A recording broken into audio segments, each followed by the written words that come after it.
ઉનાળાની ઋતુ શરૂ થઈ ગઈ છે અને ગરમી પણ માજા મૂકી છે। એવામાં રાજકોટ મનપા દ્વારા પણ બપોરના સમયે જરૂર વગર બહાર ન જવા માટે સૂચન કરવામાં આવ્યું છે। ત્યારે ઉનાળાની આ કાળઝાળ ગરમીમાં આપણે આપણી સ્કિનનું રક્ષણ કરવું પણ એટલું જ જરૂરી છે। સરદાર હોસ્પિટલ સ્કિન કેર વિભાગમાં ફરજ બજાવતા અને સ્કિન સ્પેશિયાલિસ્ટ ડોક્ટર ચેતનભાઈએ જણાવ્યું હતું કે દરેક વાતાવરણની અસર આપણી સ્કિન ઉપર થતી હોય છે। શિયાળામાં આપણી સ્કિન ડ્રાય થઈ જાય છે। ટેમ્પરેચર વધઘટ થવાના કારણે આપણા સ્કિનનું મોઇશ્ચરાઇઝર ઓછું થઈ જાય છે, જેના કારણે સ્કિન ડ્રાય થાય છે। જ્યારે ઉનાળામાં સૂકો પવન હોય અને ટેમ્પરેચર વધી ગયું છે, જેના કારણે પણ આપણી સ્કિન ડ્રાય થઈ જાય છે। ત્યારે જાણો અમારો ખાસ અહેવાલ।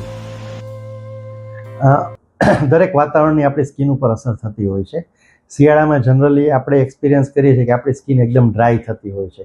તો એ જે ટેમ્પરેચર ડિફરન્સ હોય છે એને કારણે આપણી સ્કિનમાંથી મોઇશ્ચર ઓછું થઈ જાય, જેના હિસાબે ડ્રાય થતી હોય છે।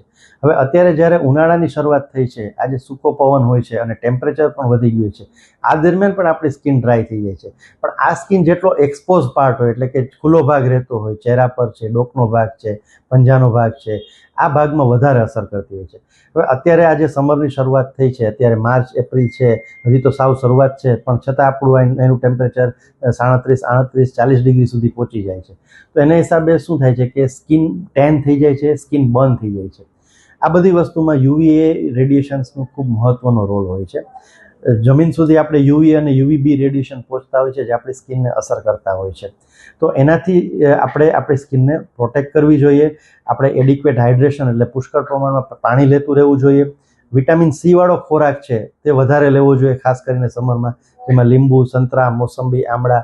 નેચરલ વિટામિન સી જે લઈએ ને એ પણ એક જાતનું સનસ્ક્રીન છે, સિસ્ટમિક સનસ્ક્રીન કહેવાય એને, કે જે સૂર્યમાં યુવીબી રેડિયેશન સામે આપણને રક્ષણ આપે છે। સૌથી અગત્યનું કે આપણે સવારે 10 થી 4 આ સમયગાળો એવો છે કે ત્યારે મેક્સિમમ યુવીબી રેડિયેશન્સની અસર હોય છે। તો એ સમય દરમિયાન આપણે જરૂરી હોય એટલું જ બહાર નીકળવાનું રાખીએ। કામ હોય, જવું પડે, મનાઈ નથી, પણ ફિઝિકલ પ્રોટેક્શન એટલે આપણે આખી બાઈના કપડાં પહેરવા, કેપ પહેરવી, ગોગલ્સ પહેરવા, જેથી આપણે ફિઝિકલી આપણે પ્રોટેક્ટ કરી શકીએ। સાથે સાથે સનસ્ક્રીનનો ઉપયોગ બી કરવો જોઈએ, જેટલો ખુલ્લો ભાગ રહેતો હોય એમાં। સનસ્ક્રીન પણ આપણી ઇન્ડિયન સ્કિન પ્રમાણે 30 to 50 SPFનું હોવું જોઈએ, જેથી આપણને યુવીએ અને યુવીબી રેડિયેશન સામે પ્રોટેક્શન આપી શકે, અને લિક્વિડ રહેતું રહેવું જોઈએ, જેનાથી આપણી સ્કિન ડ્રાય ન થાય।